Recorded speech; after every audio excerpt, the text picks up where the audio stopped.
Everyone. I hope you are doing well today. I am so excited to welcome you to episode 29 of Conversations with I Follow the Leader. Today, we are going to have Dr. Jasmine Marks on, and we are going to be discussing how to recognize and disrupt a biased workplace culture.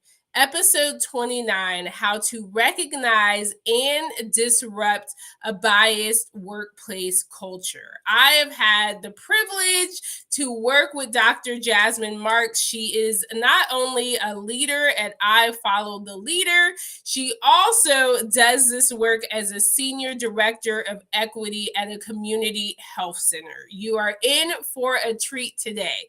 Today, we will be discussing how white supremacy culture is often normalized and present even when we may not notice it. Today, Dr. Marks will define white supremacy culture for us and share ways your workplace may be operating from this bias lens.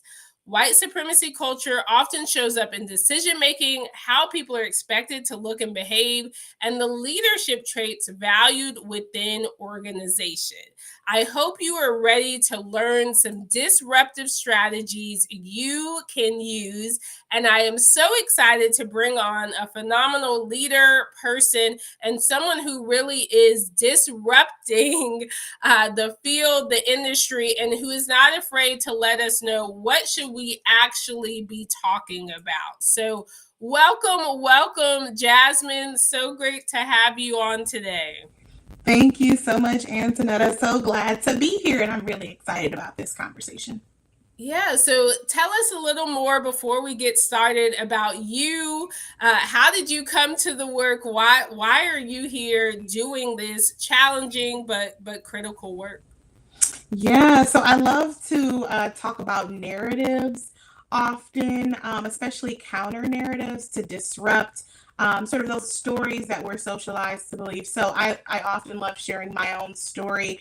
So I grew up inner city of Cleveland. My environment was quite homogenous. All of my relatives are Black. I went to school with Black folks, Hispanic folks. And it wasn't until my undergraduate experience where I went to a rural, predominantly white institution in the middle of nowhere, Ohio, where I began to experience all dimensions of racism. And it was quite jarring because my parents did a pretty good job of instilling within me just pride and confidence in my identity as a Black woman. And so to go into this predominantly white space and to experience a myriad of things from leaders in the organization to my peers, it was quite jarring. And it was there that I knew that I wanted to do this work in some way. I didn't know exactly how it would manifest, but it's been a really beautiful journey. I've worked in higher education settings in the diversity sector, and most recently I transitioned to a community health center here in Ohio, where I get to do this work on a daily basis. Thank you for sharing, and we're so lucky to have you here in your thought leadership. And so I would love to start out today, as we know, right, talking about race, critical race theory, white supremacy often is a courageous conversation today. And so at I Follow the Leader, we put courageous in quotes because our hope is that these conversations will go from courageous to commonplace. But I want to acknowledge many people probably haven't discussed white supremacy culture in their workplaces, in the spaces they're in. So, can you define for us what is white supremacy culture? Why is this conversation today so important? Yeah, excellent question. I think you really hit the nail on the head there. Like the way that white supremacy, well, one way that white supremacy continues to morph, maintain itself, and manifest is by not talking about it, right? Is by not naming it, is by not having the language to name it or the skills to actively disrupt it. So, before I define white supremacy culture, I think it's important to define white supremacy. So, white supremacy is an ideology or belief that white people are in some way superior to people of other racial groups. Of course, we know that to be untrue. However, it's really been built into the fabric of our country, well, really our world, and we're socialized to believe these things, whether explicitly or implicitly. And thus, because there's this perceived superiority of white folks, in some way, many people believe that that means they should have power over others, whether that's holding leadership roles in organizations, making decisions in organizations, or that their way in some way is the right way. And the key here, right, is that even if there aren't any folks who are actively racist, right, present in organizations, that these traits, these characteristics within the culture can still govern how we operate and how we treat folks. And so connecting that to white supremacy culture are the traits, the behaviors, the characteristics that govern how people are expected to show up and how organizations believe it best to operate. And another key thing about white supremacy culture is that it invalidates and erases those different ways of knowing, thinking, and being. So I remember being a child and hearing like my elders talk about intuition, right? Trusting your gut and your intuition. Well, in organizations that are governed by white supremacy culture, intuition is not a valid sort of source of data. And often it's invalidated or delegitimized in some way. But what I love is that there's so many resources out there now to help us actually have this conversation. So the original article around white supremacy culture was written in 1999 by Tima Okun in collaboration with Kenneth Jones, and really informed by the work of other BIPOC scholars and racial justice advocates. And Tima actually has a really cool new website with updated characteristics that was released in 2021. So that will be my breakdown for white supremacy culture. I love that. Thank you. And I think it's so important to, and I know we're going to get into this, to acknowledge that there are traits that are important to specific cultures. And so you have to actually learn some of those things. I've been in organizations where, right, even people helping other people, such as nonprofits, weren't aware of the traits of those that they were serving. And that can be extremely detrimental, right, for those who were volunteering and for the clients. So let's dig into it. Let's start talking about some of those traits that people may not recognize are white supremacy culture in their workplaces, but that often are happening, things that are coming up. Let's talk about some of those. Yeah, so there are quite a few, but I think focusing on the ones that probably show up most frequently, and a lot of these show up in combination with others. But some of my favorites that I see often in just the way that organizations operate include perfectionism, which is huge, especially when I think about my time in higher education. It's ever present. Either or thinking, which can affect how we make decisions.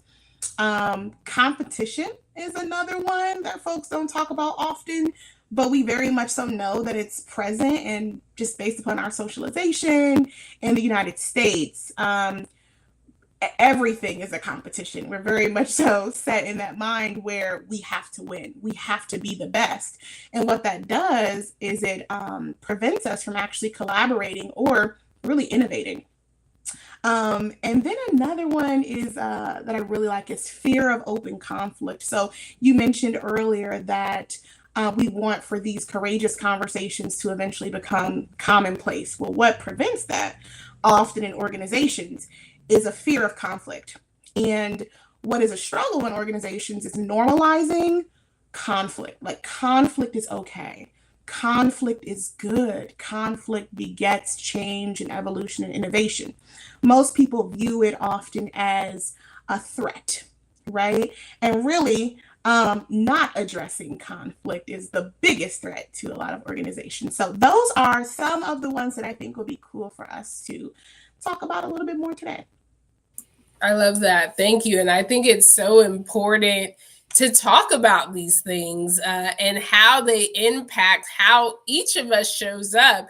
And the fact that with anything else that is biased, right, if we are not aware of it, then it could be taking over everything we're doing and we may not know. And so the goal is to take things that are an implicit bias and take those things that are hidden and actually learn and educate ourselves so that we can grow and improve. So thank you so much for being here, for sharing some of these things. And so let's talk about, I think, like you said, a lot of these are intertwined. So perfectionism and competition, I think, are so intertwined, especially often, right? People are pitted against each other in the workplace. It's not how good can you be in your role, but whoever is better is the one who will prevail. And so, can you talk a little bit more about perfectionism and competition and how that might show up? Oh, absolutely. So, I'll probably start with how we are like socialized and just really indoctrinated sort of to buy into this belief that we should not only be the winner, but that we must win at all costs. And so I remember like just being a student and everything from test taking to sports to activities, you were socialized to believe that you had to be the best. And what that does to a person's just outlook or just their approach is that it prevents us from actually leaning on others and collaborating.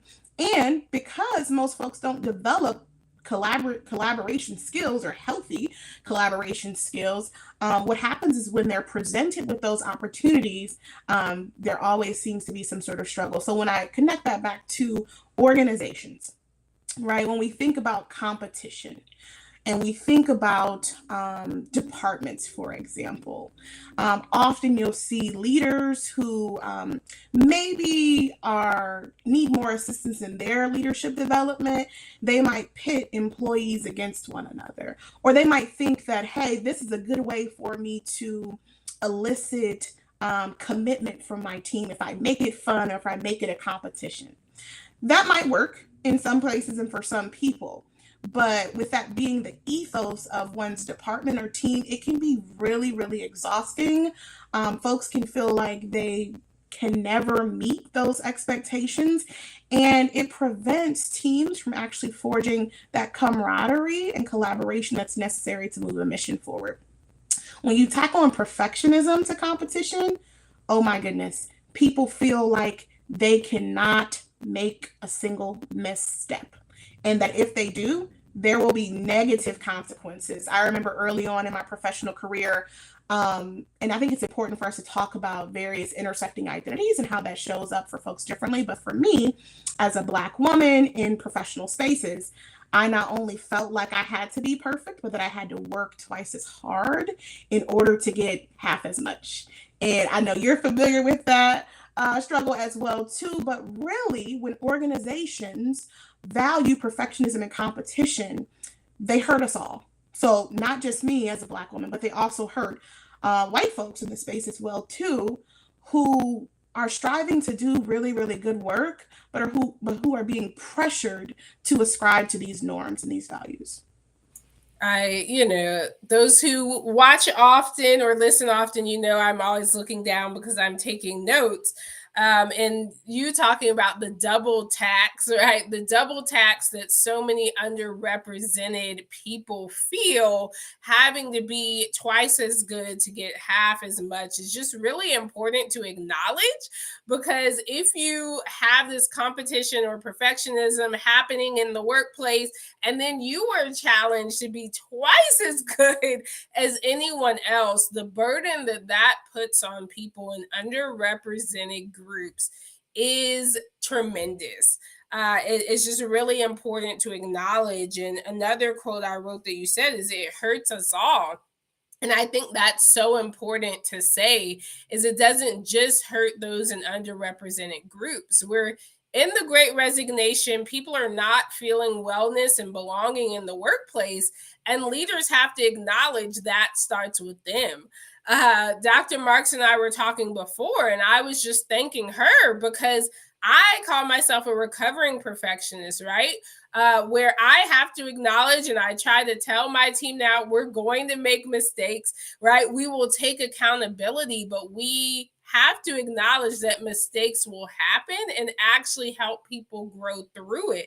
And as a leader, I have to challenge myself. I was out last week and I had to challenge myself not to just push myself to do the work, right? To be able to be vulnerable and be courageous and right connect with our clients, for me to connect with the team and say, I need a few days off. And I think about early in my career, I would never do that. Like I would have had to completely, right, be broken down, right, beyond sick, can't move before I would say, okay, I need a break. And so we have to acknowledge that this is happening in workplaces. The great resignation isn't happening just for no reason. So, Jasmine, do you have some tips for us? How can we help to alleviate this pressure? How can we overcome perfectionism and competition in our workplaces? Absolutely. And I appreciate you so much for sharing that, Antoinetta, because it is something that I think a lot of people really understand. The other thing I was going to say is that it starts at the top, and you made reference to this. It starts with the leader setting the tone for their team, for their work, for their department. If you, right, as a leader, are not modeling for your team what disruptive strategies or behaviors look like, then you really are doing them and yourself a disservice. But I love spaces like this because sometimes people just don't know where to get started. Additionally, they also might not know how to incorporate these practices into just their daily work. So here are some that I can share with you. The first is one of my favorite quotes is that rest is a form of resistance.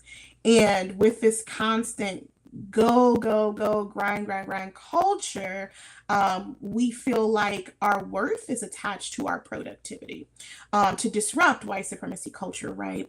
We attach our worth with how well we are.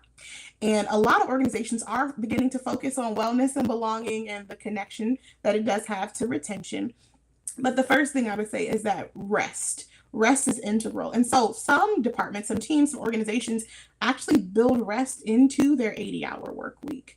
And so they have policies or procedures or practices where they say, okay, so 20% of your time should be just for you. You choose what you do with that time, but 20% of those 80 hours should be for your rest, your rejuvenation, your recommitment to yourself and to the work. Additionally, I think it's extremely important for collaboration to be modeled and to actually be rewarded. Like in a lot of organizations, what typically is rewarded is, oh, this person did this by themselves, or they pursued this grant opportunity by themselves, or they made this new connection by themselves. If you're disrupting white supremacy culture, you hold the belief that no one does anything alone, right? And so being overly intentional about recognizing collectives and how we relied on one another to get things done will help to disrupt some of that competitive, just innate competitive nature within organizations. And then the last thing I'll talk about is just the fatigue associated with constantly being required to show up. That it is exhausting to not just have to show up, but to show up and to be perfect, to be without any flaw or error. And that is not realistic.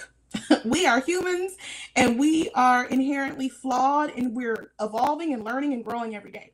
I've seen many organizations really cultivate a culture of like strengths-based development and learning to really help disrupt this belief that you have to be perfect, that you can't do anything wrong, and really just like restorative or transformative justice related practices where we don't throw anyone away. There's accountability, right? And we hold folks accountability for problematic behavior. We refer to our policies and refine them to ensure that they're up to date and accurate. But we give people the opportunity to come back to us, to return to the work, to return to the team, to return to themselves. Wow, that was so powerful. So for those listening, I'm going to come back to this section. We started about minute 17. Those last 3 minutes were just so powerful. You sharing some ways that we can overcome white supremacy culture. I just want to quickly highlight some of those because I think it's important. Rest is a form of resistance. Collaboration should be modeled and rewarded. Recognize the collective. No one should be doing anything alone in a workplace. Fatigue, acknowledging fatigue, and also leaning into restorative justice practices. And don't throw anyone away. I mean, those are all such amazing gems on their own, but together, so powerful. And so, thank you, Jasmine. And let's transition to one that I know and we know, especially in this work, is so hard for people. So, conflict. That was another thing that we talked about, a trait, avoiding conflict. Can you tell us a little more about why avoiding conflict is a part of white supremacy culture, and how we can take some of these steps to overcome the fear of conflict? Absolutely. When I think about conflict, I think about how just from our childhood, right, we're socialized to believe that conflict is this negative, scary, or bad thing. When in all actuality, when a conflict arises, it's a signal, right, or an indication that something is misaligned, that someone's needs aren't met, or that we have to change the way that we're doing things. In many organizations, conflict is viewed as a threat to the status quo, which really we should be threatening the status quo, right? What served us 20 years ago organizationally does not serve us today. Like, even if we just think about how far we have come societally in our technological advances, what we were doing 30 years ago would not apply or work today. For some things like technology, it's so easy for us to constantly update and evolve and change. For things like addressing white supremacy culture in organizations, specifically fear of open conflict, people get really, really philosophical about it and like, oh, well, I don't think this would be possible, or this is like insurmountable. And I'm like, no, actually, it is not. The first strategy that folks have to definitely employ is they have to be able to name it, right? Name what's happening, name what's going on. The second is don't be afraid of it. Like, if you think that it is going to disrupt your day, disrupt your schedule, disrupt your calendar, it probably needs to, right? It's probably a conversation or a situation that has been bubbling, right? And often in organizations, we allow things to fester. We don't hold people accountable for behaviors, and they become these bigger problems down the road, whether it's actual litigation or someone is harmed. And it's so important to recognize the signs and symptoms of a deeper problem, but many organizations have to do intentional work to help their leaders and their other stakeholders identify what the source of a conflict is, and then equipping them with the skills to be confident and competent in disrupting it. So, one thing I always tell folks is that conflict is good, right? That means that it's revealing to us something deeper that we probably have been ignoring or is coming to the surface now. By not addressing it, we are perpetuating harm and also possibly being complicit in the harm as well too. And so when it comes to fearing open conflict, we really have to challenge just our perspectives on change and our perspectives on comfort, because someone else's comfort is not more important than my safety, right? And when we think about wellness and belonging and safety in organizations, it's our responsibility as organizational leaders to ensure that a culture exists where folks can effectively resolve, hold people accountable, and heal as well too. Someone's comfort is not more important than my safety. Wow. Right. And I think we see this, especially in the work that we do, is that a lot of times certain people's comfort is being chosen over the psychological safety of other individuals. And often it's many individuals, right? Those in underrepresented groups. And so I think it's really important to acknowledge that safety and comfort piece. Something else you said that's really important is you have to recognize, right, these things, we have to name them.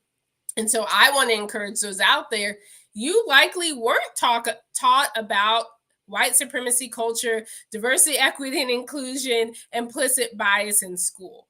And so, like Jasmine said, why, when it comes to technology, are we so willing to upgrade? We're so willing to acknowledge that what we did even a year ago or 2 years ago, pre pandemic, there's no way we could operate the same way.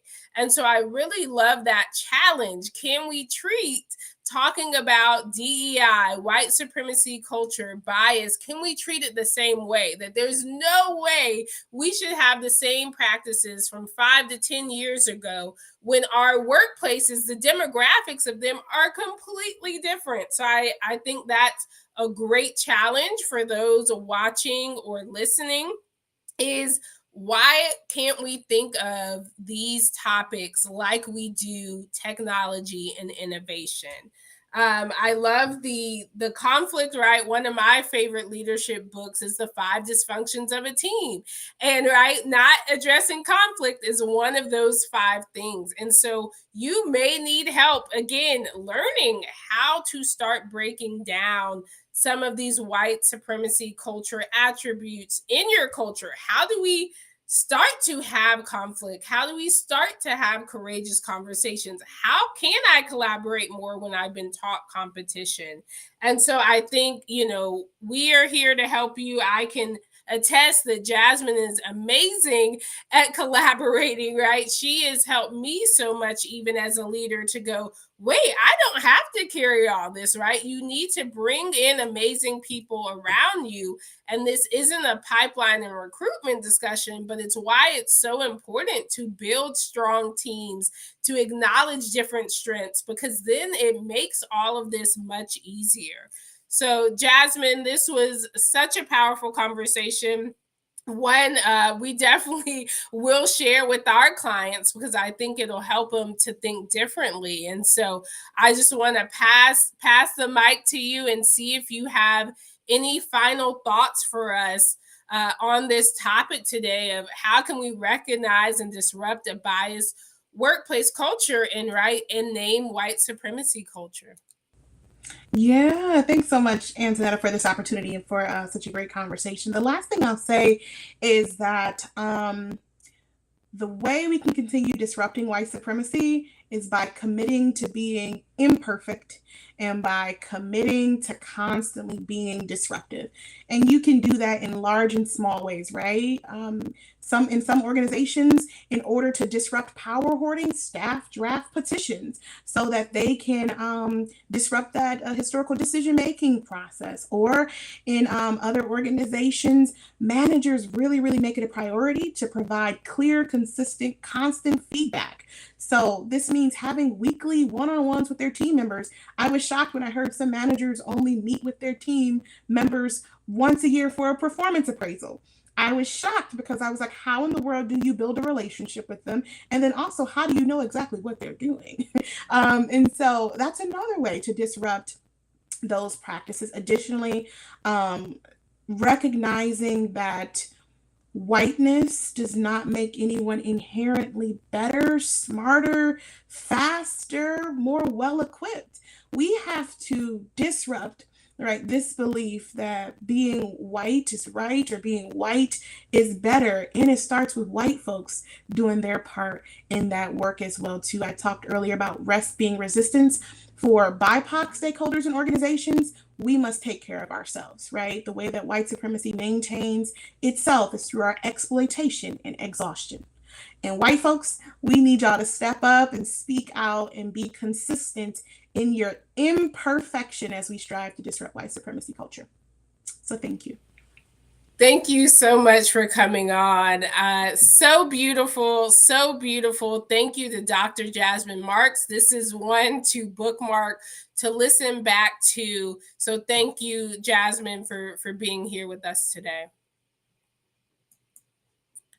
Thank you so much for listening or watching episode 29, How to Recognize and Disrupt. That word is so important. Disrupt a biased workplace culture. This was such an important talk, and one that really does not get mentioned often in the diversity, equity, and inclusion conversation, but one that is so important. So thank you again to Dr. Jasmine Marks. If you or your team want further help, I Follow the Leader is here for you. We have trainings, discussions, opportunity to help you move along your DEI journey wherever you are today. We lead courageous conversations. We help to disrupt some of these norms through those trainings, discussions, but also long-term partnerships. And so DEI, like technology or marketing or anything else at your workplace, needs to be a long-term journey. And those resources need to be poured in. You also likely need outside expertise. And so just know we are here for you. So thankful again for Dr. Jasmine Marks, and we will see you again soon for another episode of Conversations with I Follow the Leader. Thank you so much for being with us today.